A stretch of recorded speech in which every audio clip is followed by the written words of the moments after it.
Greetings, old school magic players, and welcome to the 4 Horsemen.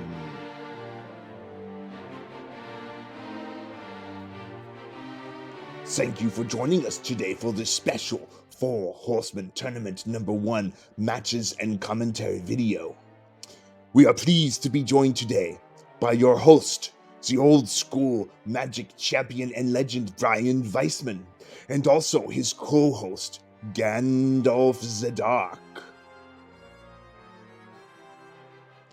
Keep in mind, it is still the wild west of tournament number 1.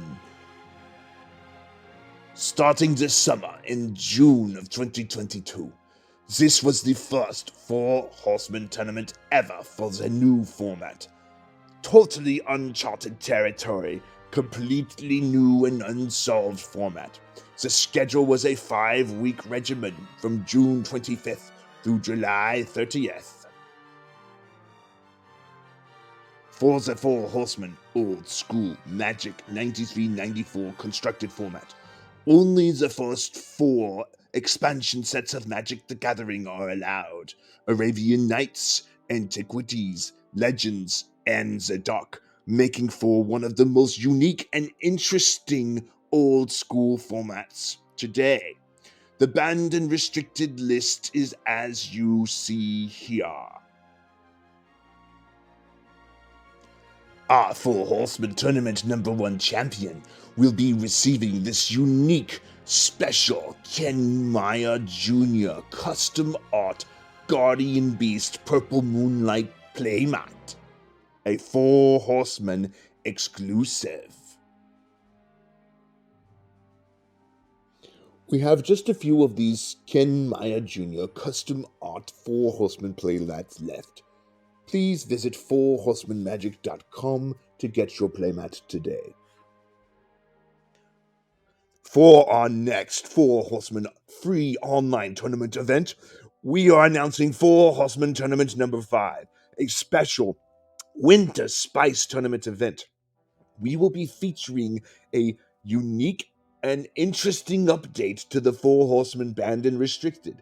Stay tuned at the end of the video for all of the 4 Horsemen Tournament number 5 announcements, and join us at teleria.app/events. And for the 4 Horsemen Tournament number 1 matches and commentaries thus far, we have covered the quarterfinals and the semifinals for matches wherever we've had videos available.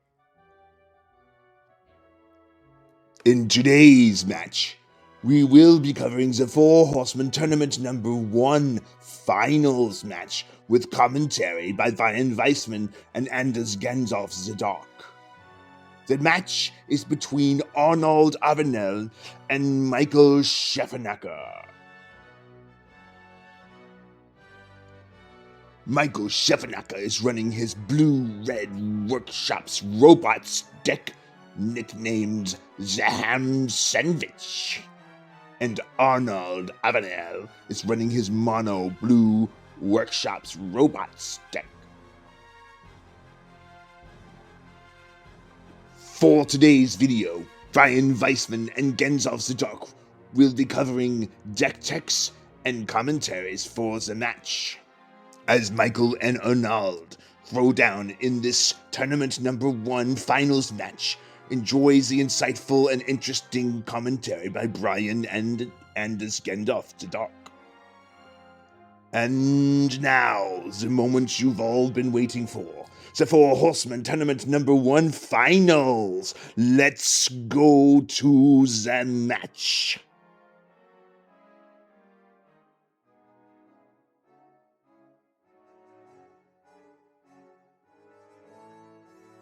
Brian, Anders, welcome.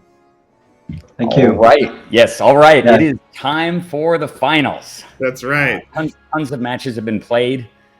Over 30 participants in the inaugural event. We are down to just 2 decks. And I think that people that looked at the original restricted list for this event and the banned list might have concluded that the dominant archetype was likely to be something shops related. And therefore, it is no surprise that we have a shops on shops matchup. Robots versus robots, although actually a pretty different take on the archetype. Pretty surprising.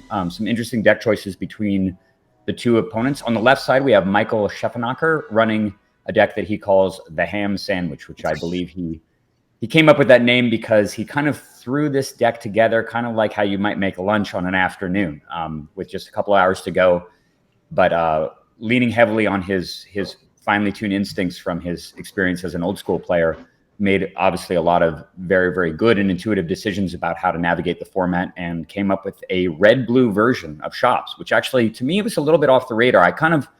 I looked at red initially and thought, red has some good stuff, but other than the artifact removal in the form of Detonate and Shatterstorm, doesn't really seem to offer a ton, doesn't really pull me in that direction.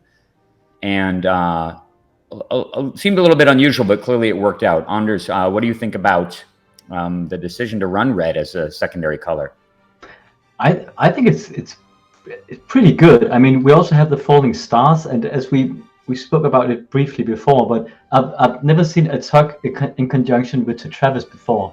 But I can imagine that sacking those counters into the attack, right? Those are 1/1 artifact creatures. It might just really buff up that attack. Yeah, that's true. Actually, I think that my suspicion maybe is that I know that Michael plays a lot of. I believe that he plays a lot of either Atlantic or Swedish rules old school. And in that format, of course, ATOG looms large over the whole format. Yeah. And so it may have just been his affinity, his appreciation for how strong ATOG is that led him down that road, figuring, I want to play Shops. What pairs well with Shops? Well, I'm going to play a ton of artifacts, and ATOG goes pretty well with that strategy. So it gives you some early attacking capability. It also gives you some early defense capabilities if you need that. It's not like the regular ATOG deck where you're running a bunch of Moxes and Black Vices and Unks of Mishra and so on, and you can kind of feed all that stuff into the ATOG later on in the game after you wheeled and twisted a bunch. But, it's sort of interesting, like feeding a Triskelion to an ATOG, but you can do some cool stuff. I imagine split off a bunch of Tetravite tokens and attack with an ATOG. Got huge amounts of potential damage coming through. He's also running at the low end of his deck, which is something that definitely is not happening in his opponent Arnaud Avenel's deck. You can see it on the right there. It's basically just mono blue Shops. But he's running some of these low to the ground, cheaper creatures, particularly Yoshin Soldier, which is interesting. And even Clay Statue. There's a pair of Clay Statues hiding out behind the Yoshin Soldiers, which is, I mean, what an all-star, right? Anybody that played limited formats back in 1996, when you had to play with 4th edition, had real appreciation for the innocuous Clay Statue. 3/1 regenerating for 2 mana. Finds a place in the deck early.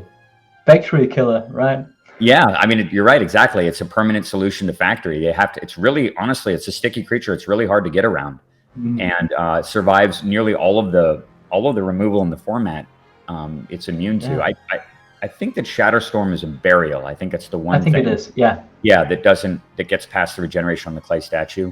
And obviously Energy Flux kills it, but probably a really pesky creature for a lot of decks to deal with, and they're not really expecting it. And you can play it on turn 2 off of a workshop too. So I'm sure that a number of people probably had to read Clay Statue when it came down, and then they developed some appreciation for the card as it came out. One thing that really strikes me as unusual about Michael's deck, and I'm very curious to hear your thoughts on this, Anders, no strip mines. What's going on? Yeah, that is weird. I mean, if he had taken some Blood Moons, I could potentially see why he wouldn't run strip mines, but I mean, in an artifact deck like this, the colorless mana can even be used. Yeah, it's kind of weird. Also, against Mazes of Ith, do you have any reasoning as to why he might not run that? My only suspicion is that he was just hypersensitive to color screw. That could be my only guess. He's running an entire set, 4 Cities of Brass, to run a relatively modest amount of red spells, and all of them costing single red, except for the double Ali from Cairo in his sideboard. Yeah. So a little peculiar, honestly, and it'd be interesting to talk to Michael after the event to ask him whether or not he thought that the 4 strip mine or 0 strip mine decision was correct. Particularly given the fact that his color requirements are just they're so modest to begin with. He's running a total of 6 main deck blue cards. They all cost double blue, but and a ton of blue sources. And blue is a really common color in the format in general. So Felwar Stones are a pretty reliable source of blue.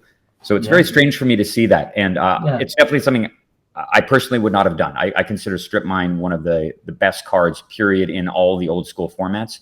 A kind of mandatory 4 of whenever you can play it, because not only is it a high skill card that allows you to navigate around counter magic or color screw your opponent, but it also allows you to just kind of automatically win those fringe games when you get lucky early and you draw 2 or 3 of them and your opponent's a little shy on mana. Yeah. And of course, Mishra's Factory and Mishra's Workshop are 2 of the most powerful cards in the format, and it's an automatic solution to those. And also extra outs against Library of Alexandria, right? I mean, if the opponent gets one out against him here, he doesn't have a lot of outs against it. Yeah, and he doesn't have Library either. No. Which is, and keep in mind, for people who are just sort of coming into the format, you're allowed to play with proxies in the format too. And I'm sure, obviously, as an established old school player, Michael has plenty of Libraries of Alexandria in his collection, so I'm sure it's not a limitation.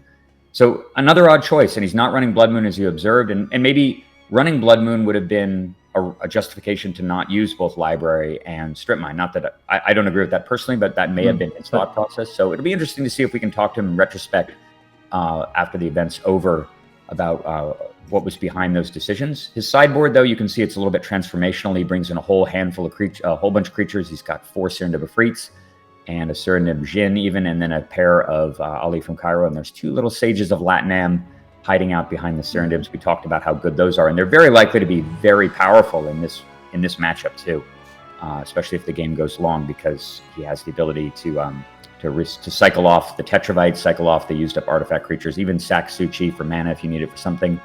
And you'll notice his opponent Arnaud, whose deck we've already discussed at length, has 4 copies of Sage of Latinam, as well as. Can I just touch on something briefly here? You mentioned, we talked about earlier how strong mode is in this format, and we talked about earlier that this transformation sideboard would really wreck mode, right? Yeah, completely right, exactly. You can just keep in the Tetravi, and then everything flies. Yeah, you noticed that Michael ran a full playset of 4 Tetravis, where his opponent opted with a little bit cheaper flyers at the 5 and 6 mana slot. So he's got a pair of Clockwork Avian and then 2 Tetravis at the 6 mana slot. So Michael went with a little bit more kind of brute force. Arnaud, obviously, with a little bit more flexibility and speed. And hard to really say. But I think another huge difference between the 2 decks, of course, is the 4 copies of Mana Drain. You want to talk about an incredibly powerful card that also looms large over old school, even with a single copy in the deck. And back in the old Type 1 days, Mana Drain I consider to be the defining card of the entire format. And it's actually the biggest difference between what I would call contemporary old school and Type 1, or just Magic, as it was called back in the day, was the presence of 4 Mana Drain in the format in terms of how that forced the opponent to play. And in fact, the deck that Arnaud is playing is just kind of the deck that Mana Drain feasts on. It just loves that kind of a deck. Unfortunately, though, because we're not playing with the alpha set and that card pool, there isn't, outside of just ramping out a big artifact creature, there aren't really any ways to leverage a 6 Mana Drain. You're not going to come back with a Fireball. You're not going to Brain Geyser or a Mind Twister, Time Twister, and do all that crazy stuff, cast a Jam-Day Tome and use it for free, that kind of thing. So while Mana Drain is super powerful, it doesn't have the same peak potential that it has in some of the other formats. And Michael's not playing the card that we discussed earlier as well, Amnesia, which is, I think, one of the strongest reasons to also push your deck towards Mana Drain, because I can't tell you how many hundreds and hundreds of games I played and won back in the day after Mind Twist was banned by simply casting Mana Drain on turn 2 on a 3 mana spell, untapping and amnesiaing their entire hand, taking 5 cards out of their hand and just winning on the spot. And he doesn't have the potential to do that either. And so therefore the card makes sense. It's very powerful, but it's really, really hard for him to utilize it to peak potential. I don't want to go into too much detail about Arnaud's deck. What I would like to ask my co-commentator here is, who do you pick? Who do you think is favored to win this matchup between the robots battle? Yeah, I think I'll have to go with Arnaud, right? I think so. I'm not sure. There's a lot of abusive potential with those candelabras of Taunos in conjunction with all his special lands, and then we have all these just stronger robots. We have 4 transmutes, which will provide him a lot of ramp. The other guy only has 2, and the City in a Bottle from the ham sandwich might be it is a dead draw in this one, right? Yeah, I mean they're both running it, and I guess that is Michael's sort of the equivalent of a strip mine, I sure. guess, against the Library of Alexandria. That's his one Sure. out against it. He's essentially helpless if that card comes down early. Although, yeah, library, in Michael's deck at least, the library is a little bit less insane just because he doesn't have a ton of things to play quickly. He has his high end is way up there, but of course he does have library draws you into workshops. That's obviously not a reason not to run it, of course, but in terms of just peak potential, Arnaud has a lot faster deck in general, a lot more stuff that's lower curve that he wants to play out early, and so libraries maybe a little bit better. But I think that, if I had to guess instinctively based on what I know about the format, I would say that Arnaud is heavily favored in the matchup. He doesn't have mana drain, but he does have 4 strip mines, which are decisive. He can kill off both factories and workshops if he wants to. He has 4 Sages of Latinam versus 0 in the main deck, which is probably going to be huge. He has cheap clones. He has transmutes, more tools. Even has Taunus's Coffin too. And if you look at Michael's deck, he doesn't have any way to kill artifacts either. There's 0 way. Even though he's running red, he's not running Detonate, which is clear to me as well. So I would definitely say if I had to bet on this, I would say that Arnaud is favored. But you never really know. Michael's an incredibly experienced and very, very skilled player. And anytime you put a really experienced player in a situation, even if they're the underdog, skill can sometimes prevail. That's not to take anything away from Arnaud. I'm sure he's skilled as well, but I'm just less familiar with him. But anyway, let's kick it off. Let's see how this goes. I'm really eager to find out how the finals go, and let's begin. And we've got Michael on the right side. You'll notice that they're arranging their decks in 3 piles. For people who are unfamiliar with webcam-based Magic, this is how you accomplish cutting your opponent's deck. You lay the deck out in 3 piles. You put 1, 2, 3 on it. And then your opponent says 1 on 2, 2 on, and then the pile on 3 or 3 on the top or whatever. And it allows you to sort of cut your opponent's deck remotely and actually have some kind of agency in their shuffle as much as is allowed in the format. I don't know actually who's going first here. Let's take a look. I'd be curious, Anders, do you think that going first is a big advantage in this matchup? Or do you think that maybe even going second for that extra card, given how little card draw there is in the format? What would you opt to do? I think I would still go first, unless I had library on the starting hand. You can't predict that. Okay, I'd like to go second. I drew my library. Feel it, but I think still, because you still have it. You're 1 land ahead, right? And you can counter earlier. You can get your stuff out earlier. Yeah, you notice, and of course, Michael's dependency on mana drain does sort of necessitate him playing islands early. Yeah, exactly.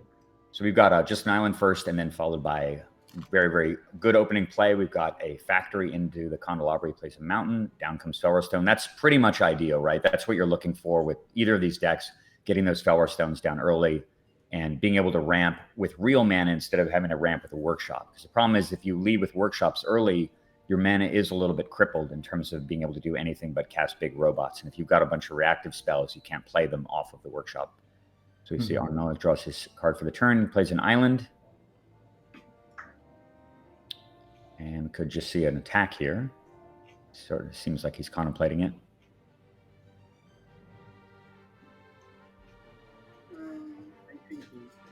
He doesn't have to worry, obviously, about running that factory into Lightning Bolt, which is pretty nice. Not that there's red mana in play. Okay, so he has his own Fellwar Stone. I think that Michael only is running 3 Fellwar Stones as well. I'm not positive about that, but I think that would be the case. So imagine, let's say hypothetically that City of Brass is a strip mine. And given his low dependency on red mana, it'd be interesting to see how that would affect the game. Obviously, being able to kill a factory is really nice. And with that Candelabra of Taunus in play, of course, you can attack with a factory as a 2/2, and then pay a mana to untap itself and pump itself during the attack, which is a pretty cool trick. And actually just attack as a 3/3, and you see him doing exactly that right now. Yep. Bam, 3 damage. And he doesn't have to worry about any removal at all. There's no shatter. There's no lightning bolt. Nothing kills that. Michael takes 3. That looks like... We'll see if he's got another land. Oh, he does have another island as well. So. All right, we'll go to the next turn. What do you think Michael is looking for here? Do you think, this could be another Fellwar Stone? Not too bad. Yeah. Well, he would obviously kind of like something to block that factory with, right? Yeah, for sushi sure. or something. Or a strip mine. Yeah, yeah, or strip mine. All right, well, so we'll see what Arnaud's got going on here. Imagine if he gets another factor here to go. Yeah, that would just be Yeah, bonkers. I mean, it would just be like, this game would be over in 3 turns. Yeah. All right, in comes Factory, pumps it again. That's another 3 damage. And I suspect Michael's sitting on reactive cards right now, right? Probably has at least 1 mana drain in hand. Yeah. I assume Arnaud has seen his deck already and knows that Michael's got mana drain, so he's probably just going to wait for him to have to make the first move. But Michael is sort of reaching critical mass here. At 6 mana is where this deck really hums. He's got 8, 6, actually I believe 9 6-drops, not just the 4, the 8 robots, but he also has the Mirror Universe as well. So can play any of those things. Of course, that will require him to tap out, and he won't be able to mana drain something, and Arnaud could just follow up with one of his 6 mana drops as well. You can see how disciplined Arnaud is. He's got multiple mana out, looking at 3 untapped blue, understands that there's no reason to walk anything into that, and is content to just beat down for 3 every single turn. I'm sure Michael is contemplating tapping out to cast something. Let me take a look at his deck list right here. So what does he have that he could actually interact with? You see him tapping 2. Yeah. Transmute Artifact. Okay, so that means that he has Feller Stone is going to provide 2 more mana, so he could transmute out something as big as a 5. What do you think he's likely to get? For 5. Do we have his deck picture? Yeah, I've got it right here. At 5 mana, he's got Suchis and those regenerating artifacts. Play statues. And that's basically it, yeah. It'll be interesting to see what he gets. He's just 1 mana shy. Yeah, just 1 mana shy of getting a 6 mana robot. I think it's going to have to be something like Clay Statue, to be honest. Yeah, something to help him get out of this pickle with that factor. Yeah, I mean, he knows his opponent's deck list. He knows his opponent is not playing with something like Chain Lightning, so he doesn't. Okay, so it's Yoshin Soldier, something close. And this actually makes more sense. It's 3 mana thing. This allows him to keep mana drain open and protects him from the Rampaging Factory. And it doesn't tap when it attacks, so he can actually counter attack and still block the factory. Yeah, that's true. Actually, although the factory can with the Candelabra, the factory. Oh yeah, we'll have to. That actually allows me to bring up an important point about the format. I believe in 4 Horsemen format, unlike regular old school, tapped creatures, and Chad will have to correct me if I'm wrong, but tapped creatures don't deal damage in this format, which is a very, very big mechanical change from regular old school, which would mean that even with Candelabra of Tawnos, Amishra's Factory cannot block and deal damage as a 4/4.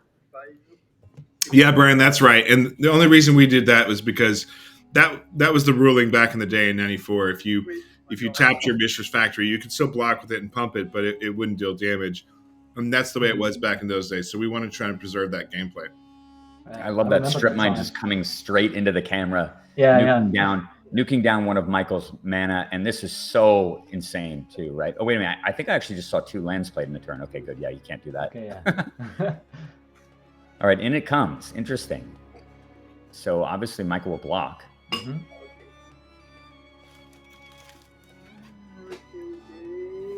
Yeah, and I think that change, the change that you guys suggested is Sage of Latinam, very nice. The change that you suggested, Chad, I think is one of the many suggestions that people have made about dealing with the Mishra's Factory problem in the format. And I think it's one of the decent compromises. I have quite a few thoughts about it. I'm not going to share them right now, but in general, I think that Factory is probably the most problematic card in all the old school formats, and I think that a decent compromise for it. He's got a Sage of Latinam. It's a 1/4 attacking, and so he's got a couple of options here. Could just take the damage. That's an interesting choice, actually, that he doesn't block it there. Why do you think he wouldn't block it there? The Sage of Latinam is a 1/2. He also has.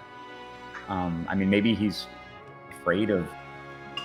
No, I guess Michael could. No, but he already played a land before he attacked too. I was thinking he could play Workshop. He could play Workshop and cast Triskelion and then gun down the Sage of Latinam with by only losing 1 arm. That may have been the justification, but he had already played a land before he attacked. So so that wasn't even a choice. It may have been that Arnaud wasn't even looking at that. You see now Workshop comes down on the left side. Arnaud has full power here. Unfortunately, he's staring at 2 blue mana, and I believe Michael probably has about 5 or 6 cards in hand. So tough choice here. What he really needs to draw, I imagine, is Factory number 2. And that would blow this game wide open. So the question is, what does he do here? Does he just chill? Yep, looks like he does. Too afraid of mana drain. And this is obviously one of the reasons why you play the card. for sure, Arnaud knows that Michael has Mana Drain in his deck, and he's living in fear of it. Now, do you think that he needs to just sit back and bide his time, or would you walk a spell into open Mana Drain? What do you think makes the most sense? I think it will depend on the hand, but I know Michael only has 5 mana, so here he Mana Drain. This is sort of a no-brainer. So he's feeding the mana right now into Mana Drain. And that brings him up to the magical 6, right? Yeah, exactly. That's just going to give him a free 4. But I think that Arnaud is probably just reasoning, I can't wait forever here. Exactly. Because right now he's in a position where he can only Mana Drain once in a turn. And you can see he's double workshopping off the Candelabra, and that allows him to play a Triskelion. Fantastic. Allows to sneak this around counter magic. Yet another reason for that Candelabra Thanos, right? Yeah, it's so cool. It's amazing. It's a powerhouse in this format. Making 2 mana right there by itself. Yeah. Sort of basically like a quasi Soul Ring. Mm-hmm. All right, so Mike's got 4 mana to work with. I think we'll see a Triskelion coming down on the other side. And if he plays Triskelion here, do you think that he goes and just nukes the Sage of Latnam right away? Do you keep it in play as a 4/4? I would keep it. Just keep it around. Yeah, I guess he does need an answer for the opposing 4/4. Yeah, it's a little weak though. Unfortunately, just playing it as essentially as a blocker, because Sage of Latnam in the long game seems like it could really grind him down. I mean, eventually, Arnaud's going to draw more Candelabras of Thanos, and being able to cycle those away for business spells is so good. All right, so you see Arnaud untapping. I believe the life totals are actually 13 to 19 because Michael took a point of damage. So you see Arnaud's life total is 14 on the left side, but it's actually 13 on the right due to the City of Brass point. Dance of Many. Love it. Look at this card. Super high tech. Here's another Triskelion. Copy artifact of the format. Yeah, I think he's looking it up. Look, there's the mouse. He must be looking it up since it's hard to read the text. So he's figuring out, the fact that this card is completely off of Michael's radar just shows just how underplayed it really is. I played this card back in the day in some of the very, very early decks that I built, mainly because it had the ability. I know that Chad was talking before about playing with Concordant Crossroads and Urnam, Jin, and Juzam and stuff. And Dance of Many pairs really, really nicely with those 2 giant creatures, particularly if you play with things like Diamond Valley, because you don't even use Diamond Valley to eat the creature, and you don't even have to pay the upkeep. And then if you're running Greed in your deck, you can spend all that life to draw more cards. It's quite a fun deck, but obviously it doesn't function in this format because you don't get dual lands. So we'll see what happens here. So Dance of Many coming down, looks like it resolves. So now there are 2 Triskelions in play. Very interesting interaction here between multiple Triskelions. Now, the question is, do you attack now with the Factory? Now, given that he's threatening a ton of damage and he has the Sage of Latnam ready in the wings to sack the Factory once a couple of arms shoot at it, if that happens. So he's paying 2 mana here, another Sage. Michael's certainly going to have to let that go. So what do you think? Do you attack here? Do you send in one of the Triskelions? Do you send in the Triskelion in the Factory? Obviously, you don't send in the Factory now, since he doesn't have the mana to pump it. What do you think about playing the Sage there versus maybe sending in a Factory attack? I mean, no attack from the other Triskelion. Wow. That's What do you think? Weird. Yeah, that is weird. What could be the reason behind that? All right, Atog comes down. That's going to change the math substantially. Oh, yeah. What do you think about not attacking? I don't know. I have no idea why, because there was an opening right there, right? And you could sack it even if the other guy shut it down. Blocked and shut it, right? Then you can sack it. Yeah, well, it sort of gets weird, right? When the arms start flying around because they get smaller, shooting each other and stuff. So they deal damage, but they also there's Factory number 2. Okay, so with that, with the Candelabra in play, that presents a huge threat. And this would have been just insane if he had attacked with the Triskelion earlier. Michael almost certainly would have blocked, and he can't fire off arms to kill off Sage of Latnam either, because then his Triskelion is too small. And Clockwork Haven as well. This might be mana drained, I think. Yeah, that seems very likely given that it flies. He needs to do that. He does have to do that, and it's going to be pretty tough, short of just ramping out another robot for Michael to really do much else. Strikes me as a little bit aggressive, but he takes more and more point of damage from City of Brass. So now they have the correct life totals here. We've got 12 to 19. So Arnaud is surveying the battlefield. Does he attack? Does he not attack? What do you think? Okay, so here he comes. One of the copies, and I like this attack obviously with the copy because he doesn't want to keep paying the upkeep. It's going to make it a lot harder to do candelabra shenanigans with those factories. What is the block here, Anders? What do you do? Yeah, several lines of play. He could. Okay, he blocks with the attack. It seems. He's going to sack. Okay, Sack one Felwar. Yeah, I don't understand the casting Clockwork Avian before attacking thing as well. No. Because attacks both creatures here. Yeah, the thing is that Michael's decision to sack his Felwar Stone is probably highly predicated on the fact that he knows he has 5 mana drain mana coming next turn. If you attack first, he probably doesn't feel comfortable sacking that Felwar Stone. It's the only source of blue that he has that doesn't hurt him. And he might need the mana next turn. He probably has more 6-drops in his hand, and he's got sitting there on 5 lands. So if he top decks land number 6 or mana number 6, then he can play his thing. And he probably doesn't block with ATOG, so you just hit it right there. Yeah, and here we go. 6 drops. So this is just going to be another 6, right? A Triskelion comes down, or a Tetravus comes down for free. Yeah, I can't say I agree with the choice to play the Clockwork Avian, and certainly not before combat. I think you attack first there. Make the guy sweat and decide what he wants to do. Make him decide whether or not he wants to sack that Felwar Stone. But knowing that he's got essentially a free Tetravus on the following turn makes that decision a hell of a lot easier. That's true. So and it would also just be the common way to play, right? That you play your stuff in your second main phase after the attack. Yeah, generally. And I'm not really sure of the reason. Plus, it also just means you have far fewer options with doing groovy stuff with the factories. Those factories are going to be very, very problematic, though. They're extremely tough to figure out how big they're going to be and backed up by the arms of the Triskelion. Yeah. I mean, with all of those Triskelion arms potentially waiting in the wings with 6 pings, he could just send in factories and force his opponent to figure out that incredibly complicated math of how those factories could interact, backed up by the shots from the Triskelion. So unfortunately, that opportunity was missed. Although I do understand the necessity of getting rid of the Dance of Many, given that it's 2 blue upkeep is kind of a pain in the ass. So he is sitting here tapping some more mana. What do you think he's contemplating right here, Anders? Whether to attack or not, right? Likely. Maybe he has. Okay. But another point is also once that Tetravus on the other side, once it splits out, we'll have an attack out of control as well. Yeah, much harder to deal with. Though he does have Triskelion in play, right? To shoot so he has some of the Tetravites. He can take down quite a bit of the Air Force. Yeah, so he can trade counters for counters, right? Yeah, but at the cost of shrinking his own Triskelion and making a 4/4 problem. But he does have those double Sage, and I'm a little surprised to see him not leveraging those Sages a little bit more, and therefore, shooting the arms off. That also makes the oh wow, Taunus' Coffin. Here we go. That is a huge problem, and we've already seen this. I believe you actually have to sacrifice the artifact as part of the casting cost. Correct me if I'm wrong, so that if your opponent that's true. Yeah. So if your opponent has counter magic, they can they can 2-for-1 you. So he actually has to give him a choice here. For the artifact, for the spell. It's a spell. Is he saying you can pay for the Taunus' Coffin with Mishra's Workshop mana off Transmute? He's right.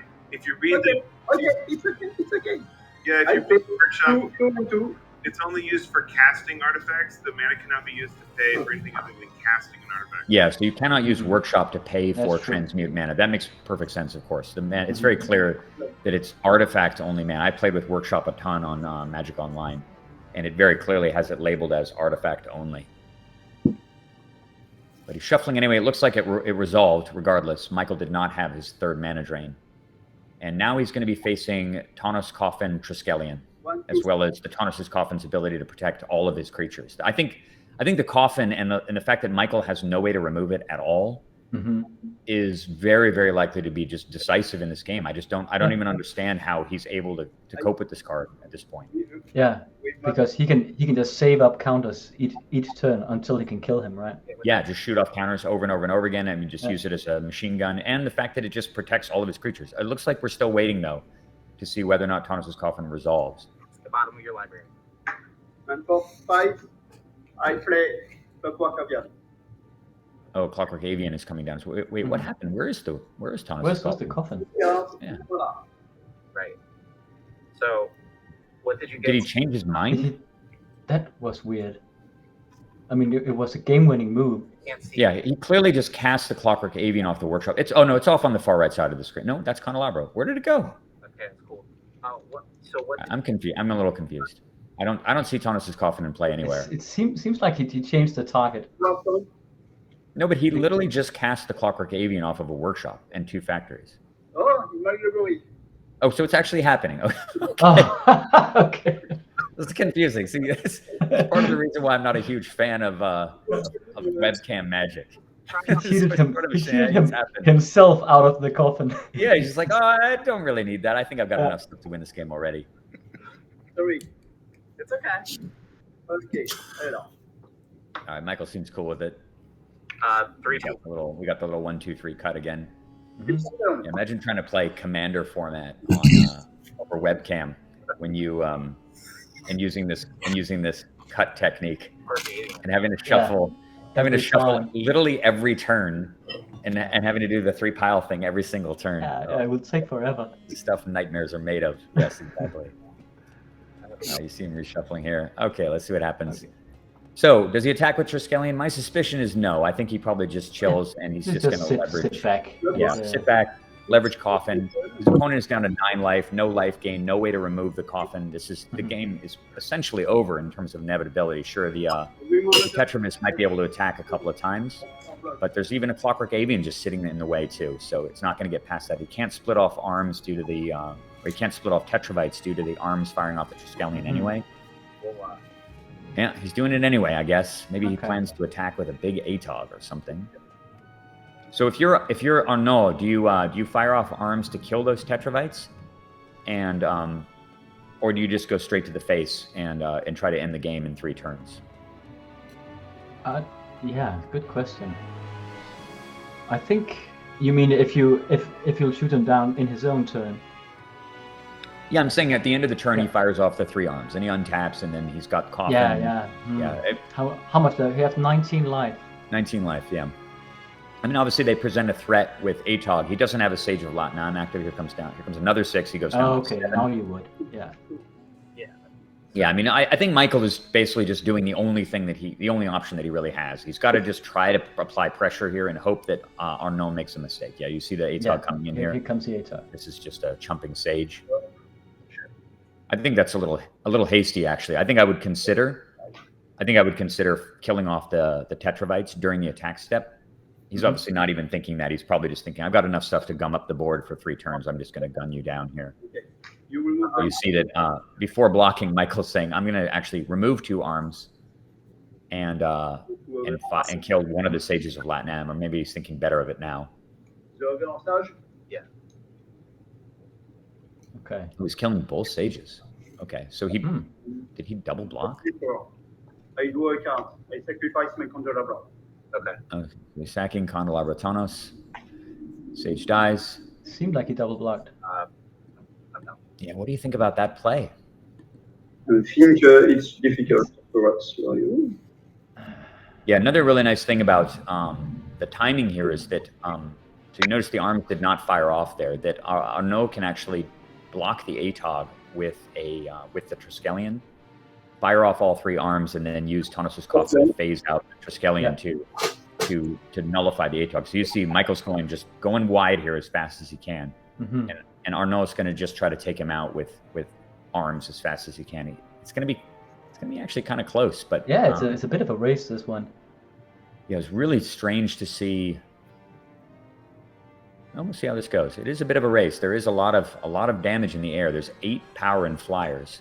Triskelion is small. There's an ATOG too. Okay. Not sending any flyers at all. So he blocks with Triskelion. So this is the exact play that I was describing the turn before, right? Block, fire off 3 arms into your opponent's face. And he's going to have to sack a bunch of stuff too. It's a little uncomfortable. Sack a couple of, I guess, the Triskelion and a Tetravite. So that's 2. All right, so now, of course, he'll fire 3 arms and coffin. Use my Thanos coffin. My Triskelion is on 3 to the face. That's certainly going to be Michael taking 3 more points of damage. I think Michael might be looking up how Thomas. How many cards they do? Did I not see 3 arms fire off the Triskelion? I don't think he did. That's not what Why I does it have 3 counters on it still? Well, it will come out with 6 next time, right? Once it gets out of the coffin, as far as I know, it just gains 3 counters. Yeah, it does. I guess that's the point. Actually, maybe he figures that having a bigger one is fine. It doesn't really matter when the damage is dealt. Mm-hmm. Yeah, it's a very valid point, actually. You spell it. He's He's looking up Thomas's coffin to see how it works. I think this card is another card that's played a ton in 7.0 School Singleton, and it is Yeah, I can imagine. incredibly powerful. Nice. An incredibly powerful, versatile card that causes it completely messes up the battlefield. It just makes it so hard to get any type of combat interaction that makes sense or works at all. And its synergies with these Antiquities creatures that are a little bit underplayed. People play Triskelion obviously in shops. You don't see Tetravis very much or Clockwork Avian, but the card is definitely underplayed relative to its power level, and it's really nice to see it shine in these alternative old school formats. Yeah, I have seen him a lot as one-offs. Hey, Michael, you good on the ranking rules for? Yeah, so now I'm just trying to figure out how revise rules. Oh, okay. Yeah, so just remember there's no stack effectively. Yeah, so I'm trying to figure out how creatures removed from combat interact with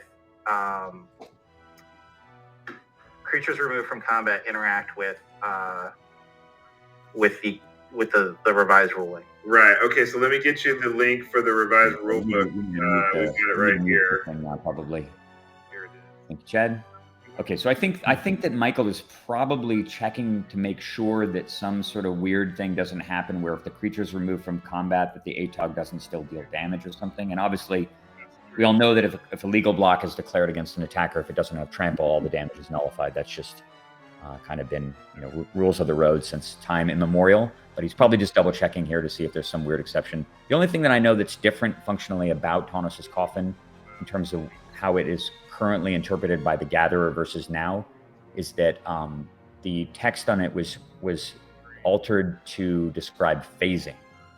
I believe that Taunus's Coffin actually phases the creature out of play. So it uses the phasing mechanic, which preserves counters and enchantments, which is not something that that removal from play, how that behaves.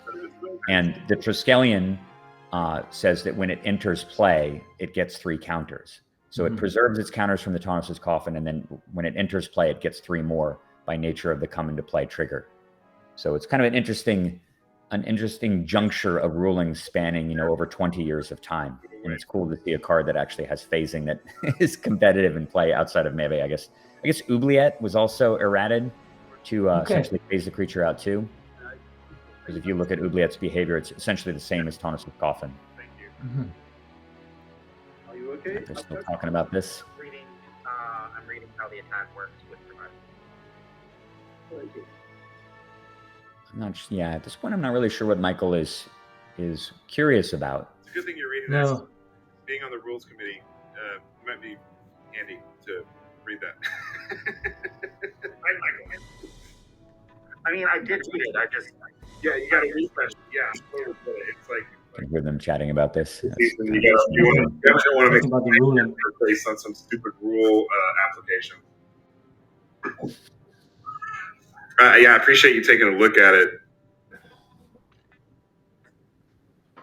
The Wild West of Magic, right? You were obviously a This is endemic to the Wild West. Anybody who played Magic way back in the day knows you were probably playing about these kind of situations. This was just the way that you played the game back in the early 90s if you played Magic. Like, you couldn't puzzle anything out of the rule book. Some guy might have like a printout that he got from rec.games.deckmaster.tradingcards.rules or whatever. and then Tom Wiley came around, I think in kind of the mid 94, I think Tom Wiley was around, and he was sort of the guy who did rules interpretation. But his rules interpretation was completely capricious, and he would just make stuff up on the fly. I heard all these horror stories of people who played in events that Tom Wiley was presiding over.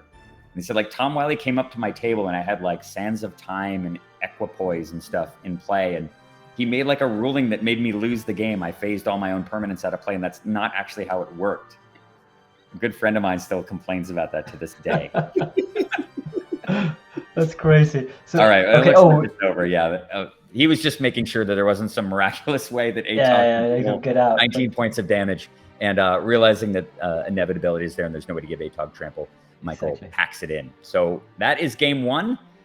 Pretty decisive win by Arnaud. I can't say I'm surprised, and it was really a really great demonstration of just how Mana Drain is powerful, but it doesn't really slot into his deck all that well, particularly not in the mirror matchup. It gives him a lot of leverage, but he doesn't have strip mines. He doesn't have any way to interact with Mishra's Factor, which means that he has to kind of tap out to deal with them, and that gives his opponent opportunities and openings to play his own big guys. So so let's talk about sideboards.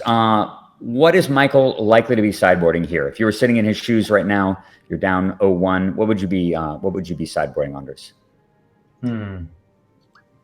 It's a good question, actually. Would you go for the? I mean, obviously the falling star doesn't have a lot of targets here. I suppose you could go for it if they spend their counters, but it's not. I think definitely the Sages of Latnam, right? Absolutely, because you're already playing against 4 of them, so you need something to kind of leverage that that imbalance in the card drawing department. Mm-hmm. I'm considering if you should go for some flyers, just to really pressure the air, because he's running against time, right? At this point, he must know at the point the other guy gets his coffin, it's just a clock. I mean, he can't just do game anything. over, right? So really almost no way to win. He needs to have. He's definitely the beatdown now, right? Because he needs to kill the other guy before he gets that combination out. Of course. So I'm considering a bit if he should just mash in the flyers and just go really aggressive in the next match and try to finish it before the other guy gets his combination off. So do you think that aggressive strategy might facilitate actually removing Mana Drain from his deck and just going full aggression? Because it's going to be kind of hard for him to just play the sit around and leave blue mana open. I mean, he did that game. Yeah, definitely did not work. It did not work. No, I would definitely get rid of the City in a Bottle and the Mirror Universe. Right, you need to really get stuff in there that's faster. Maybe some of the smaller artifacts as well. And if you take those out, maybe a single Atok out as well, just to make room. Keep the Chain Lightnings in, just to kind of burn the other guy out, and then just go for an aggro burn strategy in the next match. Yeah, they're also obviously have the added layer of removal on the opposing Sages of Latnam. We saw at least 2 of them that game. I assume that they've seen each other's deck lists, and he's got to know how powerful that card is in the matchup because he's got it in his own sideboard. So I suspect that he recognizes the threat that Sage poses and that Chain Lightning's versatility of killing both Sage of Latnam and obviously going face. He's going with the aggressive beatdown strategy. I'm in complete agreement. I think that Michael must recognize that he cannot win the long game against this deck. There's just no way. He cannot grind. He's not going to grind him down. The longer the game goes, the more the recursion that Arnaud has, and the more exponentially powerful his deck gets with those Candelabras of Tawnos as well, and the 4 copies of Sage of Latnam, and the recursion as well. And there's extra card drawing. I mean, you can really just see how Arnaud's deck is just so much better suited for this particular matchup. And I think you're right. The only strategy that the ham sandwich is going to be able to employ to win this match is to just be the beatdown. He's got to just be aggressive. And that might even mean taking out Mana Drain. I think that you're right. I think he could dispense with some of those mid-range robots. I think the Ocean Soldiers and Clay Statues are more designed to deal with aggressive green-based decks. To buy time. Yeah. Yeah, and they make a lot less sense here. I mean, you really don't want to consider the play that Michael had to make last game. He had to cast Transmute Artifact to put a Yotian Soldier into play. Mm-hmm. That is, I mean, obviously that's not what he's using Transmute Artifact in his deck for at all. And therefore, I mean, he did need the Ocean Soldier, but probably a Serendib Efreet is a pretty good solution to a factory as well. And in fact is, a more proactive one. So it makes a great deal more sense. I could see a swap, something like bring in 2 Sages, bring in all 5 of those flyers. That's a swap of 7. Probably pulling all 4 of those Clay Statues and Yotian Soldiers. The City in the Bottle and the Mirror make no sense. And maybe cutting 1 Mana Drain, possibly 1 Chain Lightning, something like that, I think would probably be about perfect. So from Arnaud's perspective, what does he take out here? And what does he add? Obviously, the City in a Bottle has got to go, right? I think I think Dance of Many are kind of sexy in this one because you can also it is possible to Dance of Many the other guy, right? The other guy's creatures, and obviously Relic Barrier would be great if he doesn't anticipate the transformation sideboard, but if they have seen each other's decks before, he might anticipate the other guy making this move with taking all the flyers in, and then the Relic Barriers will make a lot less sense. So I would take in the Dance of Many. Because you have a bunch of very, very nice copy targets here. So along those lines, so assuming that he brings in the 3 Relic Bearers, and I agree, I mean, this is the matchup where the Relic Bearers are designed for, although, as we've already said, there may be some transformation going on, and he may be just playing a bunch of Serendib Efreets, and you're going to feel bad with a double Relic Bearer draw when your opponent goes Serendib, right? Yeah. He's got those 4 Hurkyl's Recalls, and I can't really imagine that they're for any match but this. The question is, does he recognize those artifact creatures as a big enough threat to bring in some copies of Hurkyl's Recall? Maybe 1 or 2 or something. He's also got the Golgothian Silex, which we've already talked about is a little bit kind of anti his own deck, and maybe just in there as a panic button. He's got those Azure Drakes. I think those are unlikely to see play. So that begs the question, other than City in a Bottle, what else do you take out in Arnaud's position? Assuming you want to bring in the 2 Dance of Many, as you suggested, and at least 3 Relic Barrier and maybe a couple copies of Hurkyl's, let's say it's 6 cards total. What would you be taking out in his position? That's a really good question. Everything he has is actually kind of nice in this matchup, apart from the City in a Bottle, obviously. Yeah, it's certainly a testament just to how we talked about this in the introductions, but just how well suited Arnaud's deck is in this matchup. He is almost kind of pre-sideboarded against his opponent. He has all the tools that he needs to win, with the exception of that City in a Bottle, which is, of course, I mean, it's not terrible either. Being able to play that and brick 4 of your opponent's cities of brass. I mean, if he had had a City in a Bottle last game, it would have been, I think, double or triple Stone Rain. And that alone is pretty good value for 2 mana. But I think you're right. I think he'll recognize that he's not likely to... well, he didn't see any Arabian cards outside of cities, but there are those 5 Arabian creatures in the sideboard too. Yeah, and if he takes them in, then you need the City in the Bottle. He does know about them, and it's just a nice catch-all. And as we've said before, short of Boomerang, Michael has no answer at all to City in a Bottle as well. So if he goes transformational and Arnaud just does transmute artifact into City in a Bottle, well, that's just lights out. Because Michael has stripped away a bunch of his other stuff, and now he's got this card in play he can't kill that just preemptively destroys 9 cards in his deck. Pretty insane. So I think that no matter what Arnaud does, he's probably going to be heavily favored. I do think the Relic Barriers do make quite a bit of sense. Unsure about Dance of Many, but I imagine he's probably going to look at his deck and go, you know what, I'm pretty well set up here already. Maybe I could drop a Candelabra. Maybe I could drop a copy of Reconstruction. Some of these. Yeah, I was thinking about Reconstruction as well. Yeah. And bring in some things that I know are going to be impactful all the time, and that's sort of a good way to sideboard. But generally, I think that to offer one bit of criticism about Arnaud's sideboard is that one thing that I always like to think about when I'm creating a sideboard is no matter how many cards I might have against a particular matchup and how much stronger it may make my deck against that matchup, you need to make sure that you have things to remove from your deck to bring in all that stuff. It's nice to have 7 cards that are great against robots, but you need to have 7 things that make sense to remove to make your deck stronger in that matchup, that are liabilities in the matchup too, that don't already help you. Otherwise, the sideboard slots don't make any sense. And we sort of talked about that when we were trying to figure out why Hurkyl's Recall was in the deck or in the sideboard in the first place. So it'll be interesting to see what he does. Let's go to game 2.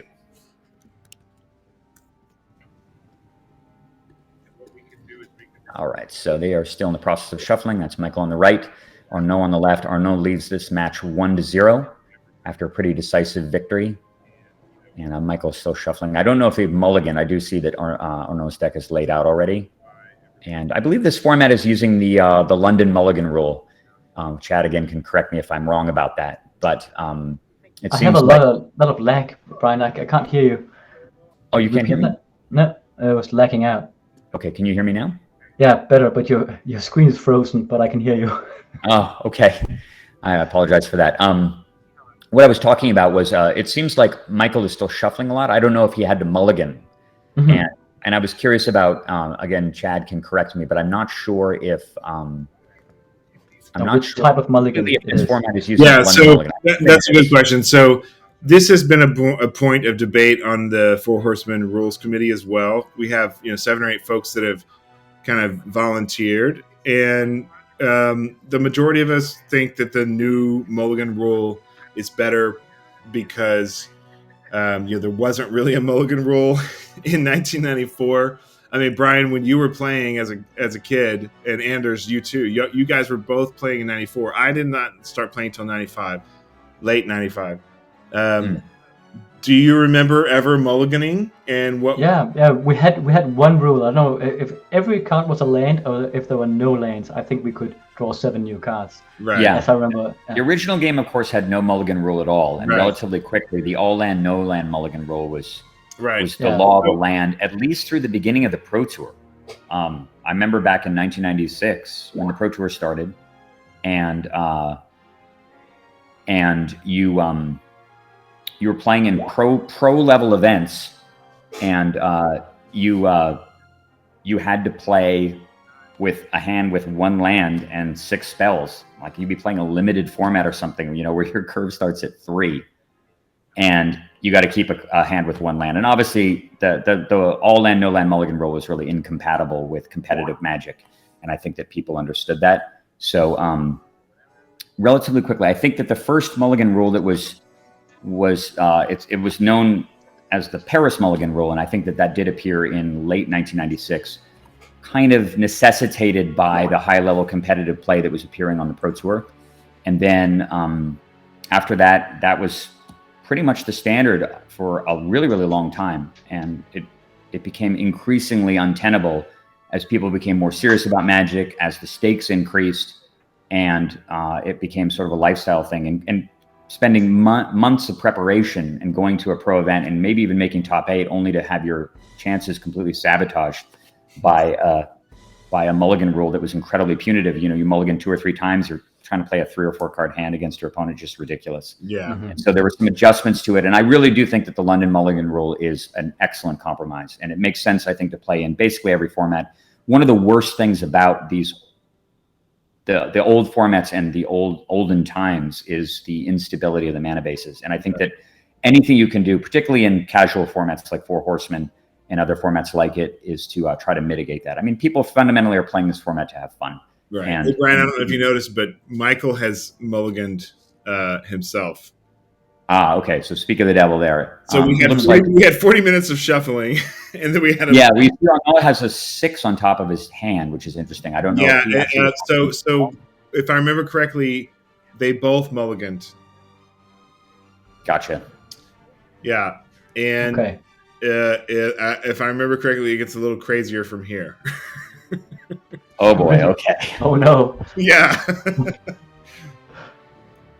Yeah, I mean, it's really surprising. One of the biggest advantages of these shop decks, right, is that they do have a tremendous amount of mana stability. So Michael put 2 on the bottom. So that's a double mulligan on the right side, and it looks like a single mulligan on the left. So 5 versus 6, and Michael will be going first. Right. Although you did see him point at, oh, look at this. He had him play first. Remember, I mentioned that before, about whether or not that wasn't an obvious question. Yeah. And I do like that. I think that barring Workshop Su Chi right here, library. Oh. And an attack for 2. Wow. Barring Workshop Su Chi, Michael gets to 2 blue mana by going second and gets an extra card. Mm-hmm. And then Arnaud can't just cast stuff. He has to kind of just sit back. And I think recognizing that really speaks to Michael's experience as an old school player. I think that a lot of people take the going first thing for granted. I go second all the time, even in old school, in matchups, in mirror matches. It makes a great deal of sense to do that a lot of times, simply because barring a very, very narrow range of things that your opponent can do, there just isn't that much that a control deck can do in the early game against another control deck that you can't answer with white cards. And being able to go second allows you to play library. It gives you access to extra strip mines, more resources. It's just better a sizable amount of the time. And to me, it makes a great deal of sense. You can see Arnaud did not play land last turn. He's now drawing with Library of Alexandria. So we've got active library versus ATOG. And Michael, assuming that he kept City in a Bottle in his deck, has exactly 1 out against it. So Michael's going to have to play hyper aggressive here to deal with library. He's just going to die. Yeah. He cannot. At least he has transmutes, right? So That's true, but we have to assume that he kept the City in the Bottle in his deck. Yeah, we have to assume that. City in the Bottle in his deck while bringing in 5 Arabian Squires and facing a single Arabian Nights card. I think the chances of that are almost zero. Really slim, yeah. Yeah, so I doubt he has any out at all. I mean, how do you beat Library of Alexandria? The card is just completely insane, even in a relatively stunted format. And Arnaud has got 4 strip mines in his deck, and he now has a 30-card deck, or essentially a 60-card deck with 8 strip mines effectively in it. And I think that, all right, so Michael's got a factory of his own. He has not hit 6 mana yet, did not draw a Su-Chi. We don't see any Serendip Efreets either, and he's sitting there on 2 blue mana. Can't deploy any blue threats either. Yeah, you just can't sit on mana drain while staring Library of Alexandria in the face. No. Another strip mine, my goodness. All right, so what would you like to see Arnaud do with those strip mines? Do you think he should have just attacked blue mana right now and just continue to leverage the library? He could do that. I mean, just the longer he postpones the other guy, the better for him, right? So I suppose he could, depending on what you have, crack the factory and crack a blue. Also viable. Do you think killing factory makes sense, or would you just go after blue mana? Yeah, he does have his own Mishras right now. He's got 2 of them. Wait, he played 2 mana in a turn there. I think that was a strip mine and a factory. Yeah, we need to back up and check. Yeah, that's can you please back up a little bit? How far? That's a bit. No, you went way too far. Jump forward about 3 minutes. Where do we need to be? A little further, please. Yeah. Jump forward like maybe 1 more minute. But yeah, I didn't see that he had a blocking factory. That would definitely make that's too far. I'm sorry that this is it's difficult. I understand with that little sliding bar. Okay, leave it right there. Yep. So we're gonna go back here, just make sure. So I think you would crack the islands here. He has a defending factory as well, and that would mana screw the other guy the most. Okay. Okay, factory comes, strip mine comes down. And an ominous jet thunders overhead. Yeah. Hopefully that doesn't happen. He played the strip mine past his turn. Okay, so he did pass his turn. Okay, that's very good to hear. I was mistaken here. So yeah, but I didn't see the factory behind that island. I don't think he did not pass a turn. He played a strip mine. He just drew a card. Oh, no, okay, so he's untapping. All right, good. I'm glad to see that. So what do you think about the decision not to strip mine right there and allow your opponent to untap into 5 mana when he's playing? Yeah, so many threats. Drops. Yeah, I would crack lanes with those strip mines. I don't think I would have used a strip mine faster in my life than both of those islands gone. Yeah. Kill all the mana drains in your opponent's decks, all of his potential flyers. Drop him down to 3 mana when his entire deck runs on 6, and probably just win the game on the spot. It probably would just elicit a concession. Why are you casting stuff? Yeah, he should just sit back. I can't understand this play at all. He's playing a Golgothian Silex when he's the only one with Antiquities permanence. And now we have a mana drain. And that's a huge problem here, because now the other guy can get some tempo. With an untapped strip mine. Yeah, I don't know. Okay, I don't know what to say. I mean, I can't fathom why he would make that play. He should just sit back, crack the islands, and just buy time with that library. And just library until his opponent has like 2 permanents in play. Instead, he's going to face a Tetris for no reason. These things happen. As a chain lightning, yeah. And chain lightning on Sage of Latnam, I guess, and that's going to clear the path for the ATOG to start attacking. Okay, this opens up the game completely. Yeah, completely. I mean, he still has Library of Alexandria in play. So, I mean, you still have a library. Yeah. And a ton of mana. But yeah, I mean, I'm honestly, I'm speechless. I can't even fathom why that would happen. And to cast a Golgothian Silex as well. Is this just like gentleman's rules? You're just not allowed to strip mine? that could be it. Yeah, right, and he even had one untapped, right? There's no reason. Playing Felwarstone, and honestly, I think playing Felwarstone is dangerous too. I mean, basically, the way that Michael wins this game is he just rams 6 drops. And so if you play a Felwar Stone, Michael could just mana drain that, untap, and play another Tetravis. And yeah, you've got your Library of Alexandria going. Did he not draw a card with Library of Alexandria there too? I don't think he has 7 cards in hand anymore. Oh my god. Okay, now then he's really in trouble. So this got mana drained. Yeah, he played Hurkyl's Recall. Arnaud did. No, I saw he played Hurkyl's Recall, but again, Strip Mine untapped, and I think he went down to 6 cards in hand. I don't think he can library now. So you split off the Tetrabites. That means you can't attack.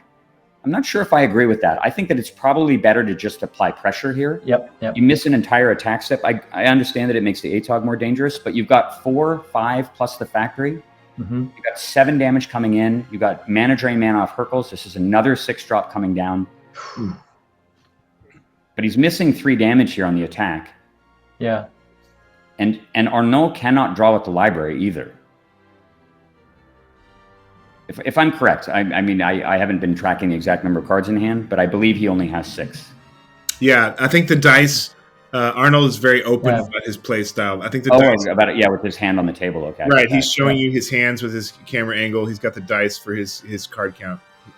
Very, very, very like open, ethical play. Yeah, no, I understand. Very, very nice. 2 points of damage coming in. Yep. A little poke. But a ton of pressure. Okay, Drawn? Oh, I guess he did have 7. Okay, I'm mistaken. Okay, well, there's no 7 on the turn. That's the problem. Yeah, I think he drew up to 8 at the end of the turn, and then drew to 9, played the two spells, the Felwar Stone and the Hurkyl's. Did not play a land, and that put him back down to 7. Must have been it. He's under tremendous pressure here. Of course, Michael cannot mana drain anymore, so Arnaud will have some playback here. And this is the turn you want to play the Golgothian side. Yeah, exactly. I was just thinking that. Now he needs it. All right, so he's got a Clockwork Avian. It's kind of going to work a little bit. But unfortunately, it's facing down full power Tetravis. Full power Triskelion, tons of Tetravite tokens. And that ATOG is mighty dangerous now. That ATOG is threatening something like 13 or 14 points of damage by itself. And Michael still obviously has his Chain Lightnings in the deck too. So if you're in Arnaud's position, what are you thinking here? How do you get out of this? Well, you can't really let the ATOG get in, right?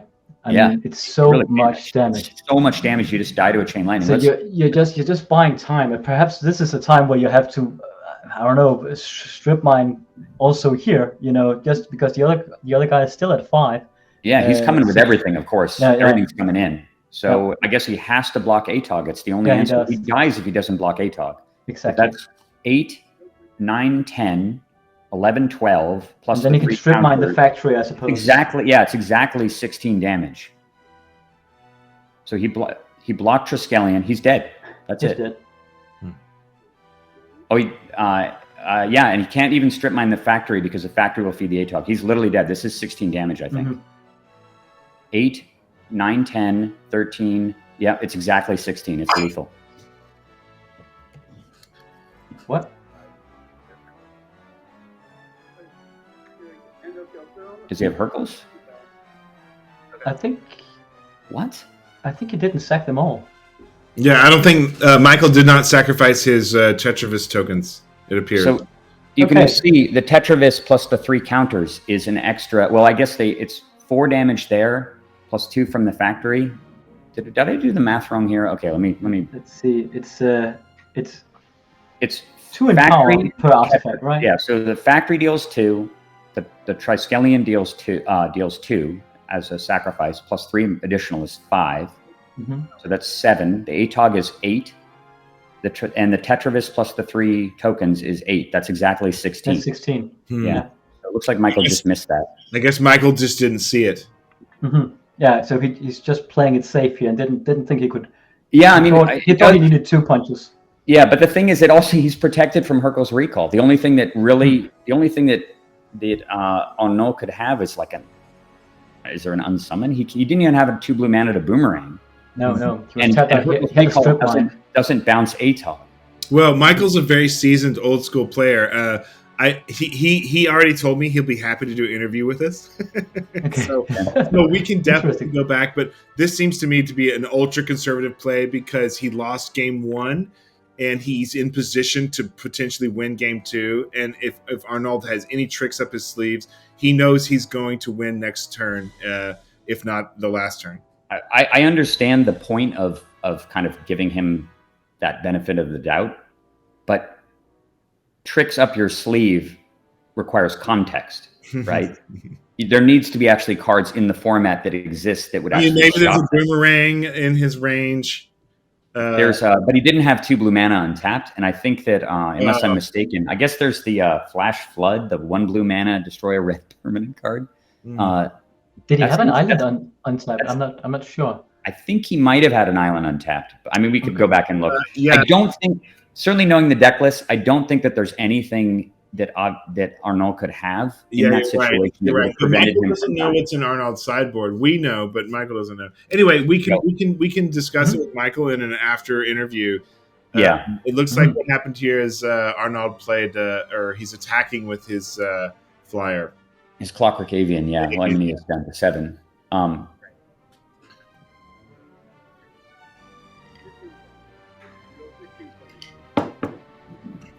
And I don't know why he's attacking here. What do you guys? Yeah, I mean, it may just you attack here. I wouldn't. Yeah, well, he's got. Let's see. Well, we know he's not following up. Golgothian Silex again would make sense if you're going to play that and remove all the artifact creatures. Is this reconstruction? Yeah, so he was beating Golgothian Silex. Yeah. This, unfortunately, is going to kill multiple factories and strip mines too. And I just don't understand why those strip mines are still in play. I'm just. But he can use them now at least. But I mean, why even give your opponent a chance to mana drain the reconstruction? Oh, perfect. Totally agree. He also attacked too, so it's an island. Michael could tap for blue mana here too, because we're in combat step 2, and Arnaud can't. He can't enter another attack step to clear the mana pool. So Michael actually, by attacking first, he gave Michael that option. All right, so off they go. A lot of Antiquities cards go to the graveyard. Yeah, it's like a disc. Yeah, very much like a disc. And Michael has 2 mountains. Yeah, that's it. Yeah. The Tetravites, I believe, are treated as Antiquities cards too. Maybe they're not, though. I mean, you said that you didn't treat the Rook tokens as Arabians cards. Correct. So the question is, are Tetravites Antiquities cards? Their tokens are not Antiquities cards either. Wow. Okay, so they're not dead, which means that that Arnaud is still under a real clock. Yeah, Michael still has 3 flyers. So the ruling was tokens don't have the set symbol, and there was not a token printed in the set like there are in modern tokens for modern sets. So tokens were deemed for Rook Egg and Tetravis as not in the set. Yeah. All right. Discarding to Travis.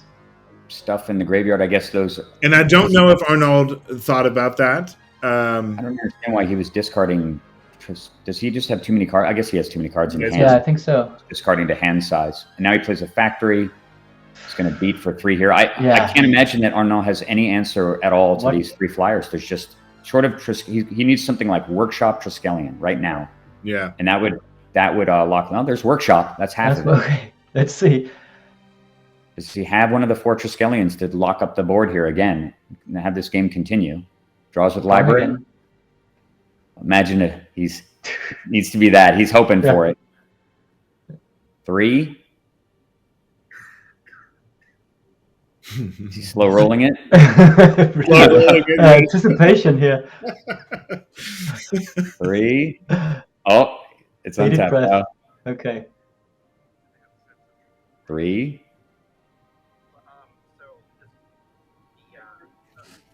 Oh, okay, that's not a Triskelion.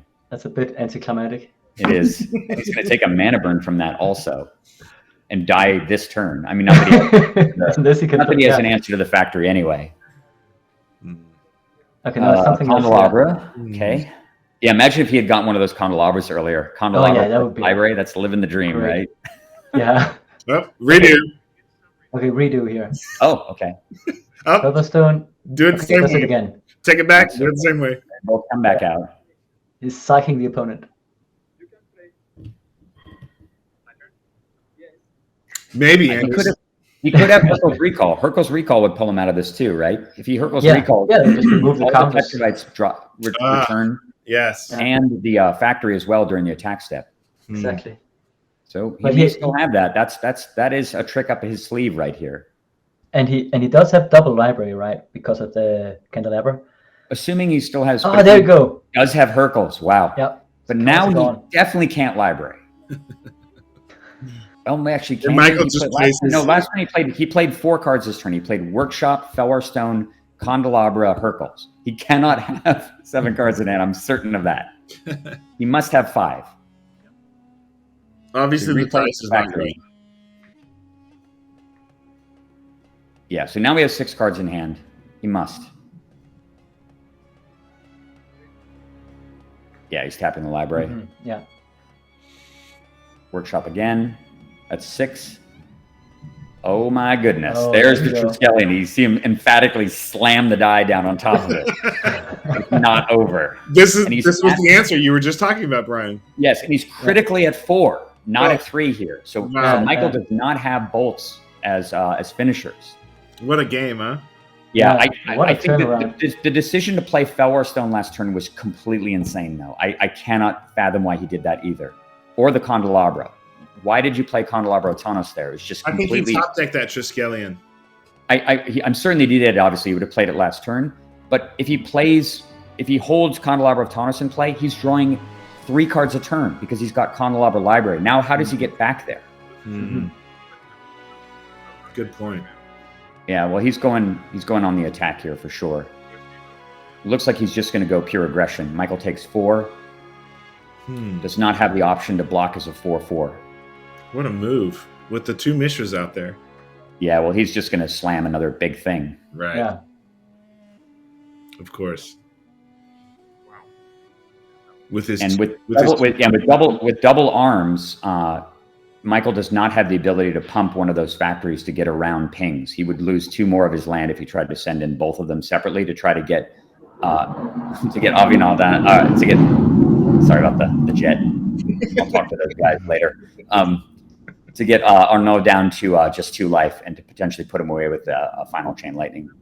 But yeah, I can't understand the decision to play either the Felwarstone or the Candelabra either. Imagine if he's drawing 2 extra cards a turn here. With double Workshop in play. That's a good point. Yeah, that's true. And he still has 2 more strip mines in his deck too. He could continue to cut off red sources. I mean, he could even kill the factories, which allows him to just attack unbridled in the game. Although, I mean, we're looking at a lethal attack this coming turn. Yeah. And Michael's already going to be in a position where he's going to have to chump block. Man, this game was so close. Yeah, he really had it. Yeah, I mean, he literally had it. Michael literally had the game. We did the math multiple times. He had 16 points of damage, and certainly should have gone for that. Double red. He had to have not seen it. I mean, I've played a lot of games with Michael, and he's so seasoned. He's so experienced. It must have somehow. You know how when you're in a match, he's getting Hercules again here. Yeah. Oh, that's game. That's game. Yeah. What a turnaround! That is insane. Arnaud wins 2-0, and I assume they're not playing best of 5. Is that just a? Yeah, I mean, we might need to change that. To be honest, Brian, you know, I think it's worthwhile in the finals, but I don't want to cut off the glory here. So. Arnaud Avenel with his incredibly intuitive, brilliant mono blue shops deck, an incredible build, bucking the trends in terms of adding a second color, foregoing both red or black in his deck, proves that a lot of innovation and not playing with mana drain can be incredibly effective when the synergies of the deck work. That was an incredibly close game, and as predicted, as both Anders and I predicted, the mono blue deck prevailed. Congratulations to Arnaud for winning the inaugural 4 Horsemen event. Here is me showing Arnold his prize. Oh, wonderful. Yeah, this incredible custom-made spell mat. That's the new Ken Meyer Jr. Guardian Beast, Arabian Nights characters playmat. We had 100 of these printed. They are signed and numbered 1 through 100. I have number 1 of 100 right here. That was how you came to have Ken Meyer Jr. illustrate this. Really oh my God. I mean, it's like a fairy tale. The Guardian Beast and Arabian Nights, you know, Urnum Jin and Kurdabe, you know, those were my favorite. That was my favorite set and my 3 favorite cards. But I started playing in '95, and So when I decided to like put this Four Horsemen format together along with Nick, I had connected with Ken Meyer about a year before, and I had always watched his posts, and I had seen like how Ken's like at every Gen Con, he's at every Comic-Con, every like conference. Like Ken he's out there, he's working, and he's moving his art, And I mean, honestly, Brian, I just pinged him one day. I was like, "Hey, Ken, I've been following you about a year. You're my favorite Magic artist because of way back in the day." And I got this Four Horsemen format I'm starting, and we're gonna give away some prizes, and I want to print up some like proxies with you and do some prizes, and I want to do a playmat. And he's like, okay, well, which of my artworks do you want to do the playmat of? And I was like, how about a new artwork? And I had seen there's an older version of this mat from 2017. It's just the Guardian Beast and Curdape. And it's done in acrylic. And I showed Ken this art. We were just chatting over Messenger, and I said, well, I really love this Guardian Beast playmat. But I was like, but you have all the major characters in Arabian Nights. I was like, how about we do something with like everybody? And he's like, I love it. What do you want to do? And I was like, I don't know. You tell me. And he came back with this. I mean, it was his idea. The Guardian Beast has always been guarding the artifacts of Magic. Yeah. And I never really thought about that until he said that. And the effect of Guardian Beast as a card reflects the same thing. And I've been playing, I restarted Magic in 2019 when COVID hit, but I played for years and years back in the day, and I had never realized, oh my God, the Guardian Beast actually guards the Moxes and the Lotus. And that's what's in the mat over here is... Yeah, that's what he's doing, right? Yeah, he's guarding all the jewelry. And I felt like such an idiot. I'm here, I'm chatting with Ken, and he's like this like artist that I admire, and I'm like, oh my God, I'm so stupid. Didn't realize Guardian Beast is so obvious. And so he's like, I'm gonna paint, this thing, and he just and I was just like, I don't want to influence it. Just put everybody in there. that was my request. Put all your 5 characters in there, and he did. It's got, it even has Mystic Remora in the fountain over here is Mystic Remora. I was trying to. I know there's some other stuff in the oh picture man, that wasn't. The more you really look at it, the more you realize, oh man, Ken has a lot going on. And so we did 100 of these play mats, and they sold out in about 3.5 days. I've reserved 10 mats for like the committee, the volunteers. I'm actually going to send you and Anders one. Oh, great! That's really kind of Thank you so much. Yeah, and also the proxies. So right here in the video, I'm showing the proxies to Arnaud, and I'm explaining. We have all these proxies printed by Ken. It's all the 5 characters. But the best ones are these, which are the Guardian Beast signed. We got 50 of these printed, and Ken signed all 50 of them in silver. And it's Guardian Beast has never been reprinted. So for the top 3 places, we are giving away a Guardian Beast signed, and for second place you get 2. And so we've got these packages for prizes that we're giving away. And I'm showing Arnaud in the video here. I'm showing him what he can choose from. I gave he can do that's the Curdape right there, and then there's awesome.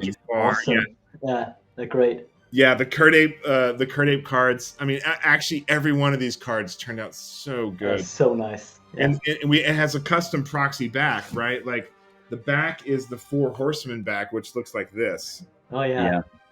And Ken worked with me on this. I provided him the art from Mikel in France. A guy named Mikel did the logo for us, and he put the name on it. And of course, Mikel Fee? He's a French guy who did the artwork for X Point as well. Yeah, it's Mikel Fee, actually. There you go. Yeah, yes. Mikel Fee, that's right. He just like pinged me out of nowhere one day, and he's like, "Hey man, I love the 4 Horsemen. I designed a logo for you. Here you go." Cool. And I was like, really? And his logo was these 4 dudes, the 4 horse riders, kind of geometrical, looking whatever. and he put the set symbols on there, and away we went. So everyone that plays in the tournament, even if you don't place, you get a you get an Urnum Gin. And if you make top 8, you get 2 Urnum Gins and a Kurdape. And if you make top 4, you get 2 Urnum Gins. You get 3 Urnum Gins, 2 Kurdapes, and you get a Guardian Beast. And if you make top 2, you get 2 Guardian Beasts. So the idea is like the higher up you go, and also first prize got the mat. Second prize, I don't know if you guys have seen this book, but second prize for Michael was this book. Have you guys seen this book? The Gathering. Reuniting the Artists of Magic. Oh, cool! No, I've never seen it. Never seen that either. So this book is dedicated to Quentin Hoover. It was done by Jesper Meyerforce. Yes, the original art director for Alpha. Yes. Yep. Jesper Meyerforce did this book. This was released 2 years ago. It's actually a new book. And frankly, I think in many ways this book is a better. There's this little receipt for me. Wow! I ordered 5 of these books, 1 for me and 4 for prizes. And the book has a new art and an old art. Like there's the new and the old. Oh yeah. This is the old art and this is the new art. Here's the old Elder Dragon, the new Elder Dragon. So Jesper went back to each artist and got them to paint. Here's the old tabernacle and the new tabernacle. Cool. Reinterpretations of their old iconic. Yeah. And the one I want to show you, the first one is Rob Alexander and Underground Sea. Underground Sea, Oh, yes. wow. Yeah. I mean, My favorite painting in the entire game. I've sat and looked at this painting and been like, wow, like this is the original and here's his new interpretation, and they're both amazing. Yeah. Totally. So this was Michael's second place prize plus all the proxies. That's a great prize Very as cool. well. I wanted to extend additional congratulations to Michael for his second place showing. Pretty good result for a ham sandwich thrown together a couple hours before the tournament. I'm sure that if he comes back and plays in a follow-up event, he'll have a lot of changes to make to the deck, a lot of adjustments. Clearly, it was very effective. Some of its deficits were glaringly apparent in this matchup, but that's of course why we play new formats, right? To tinker with them, to learn them, to innovate, change them, and as Four Horsemen continues to evolve as a format, I'm sure the players' understanding of it will as well. I really want to thank you for the opportunity to commentate on these decks and these games. It's always cool to see a brand new format, and I hope that it continues to endure and attract more players. Yeah, really thank you very much for the opportunity to commentate, and we'll do more soon. Okay, yeah, thank you so much. And Anders, thank you as well. Brian, thank you so much. This was great. This is going to make for a great video for the community. We appreciate you both. All right, such a pleasure, Anders, as well. Yeah, looking forward to talking with you again soon. Take care, guys. You too. Take care. We thank you for joining us today, old school Magic players. Please visit us at 4horsemanmagic.com, the official 4 Horsemen website. Here you can find information on how to play in our groups, information on our tournaments, our prizes, our rules, our calendar of events, special projects, interviews, blogs, and much, much more. Also, we have announced a special Winter Spice Tournament number 5. We will be featuring a special and interesting update to the 4 Horsemen banned and restricted list for this Winter Spice Tournament number 5. Registration begins December 10th and goes through January 21st. Sign up at teleria.app today.